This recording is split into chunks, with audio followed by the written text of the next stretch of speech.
అక్షర్ పటేల్ను పక్కన పెట్టడం. ఆల్రౌండర్ అక్షర్ పటేల్ తుది జట్టులో ఉండడానికి అర్హుడు. అయితే కీలకమైన సూపర్ ఎయిట్కు ముందు ఈ స్పిన్ ఆల్రౌండర్ను పక్కన పెట్టడం తీవ్ర విమర్శలకు గురిచేసింది.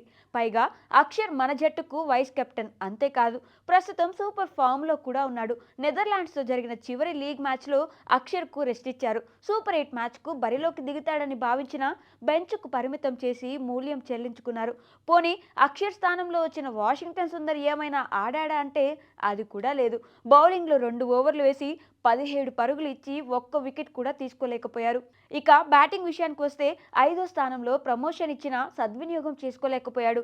11 బంతుల్లో 11 పరుగులు చేసి పెవిలియన్ చేరాడు.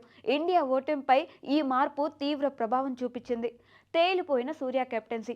మ్యాచ్ ప్రారంభంలో సూర్య కెప్టెన్సీ అద్భుతంగా ఉంది. పవర్ ప్లే వరకు మన కెప్టెన్ తీసుకున్న నిర్ణయాలన్నీ సక్సెస్ అయ్యాయి. తొలి 4 ఓవర్లలోనే 3 వికెట్లు తీసుకుని సౌత్ ఆఫ్రికాను డామినేట్ చేశాం. అయితే మిల్లర్, బ్రేవిస్ను నిలువరించడంలో సూర్య ఫెయిల్ అయ్యాడు. వీరిద్దరూ టీమిండియా బౌలర్లపై అటాకింగ్ చేసినప్పుడు మధ్యలో బూమ్రాకు ఒక్క ఓవర్ అయినా ఇచ్చి ఉండాల్సిందని ఎక్స్పర్ట్స్ భావించారు.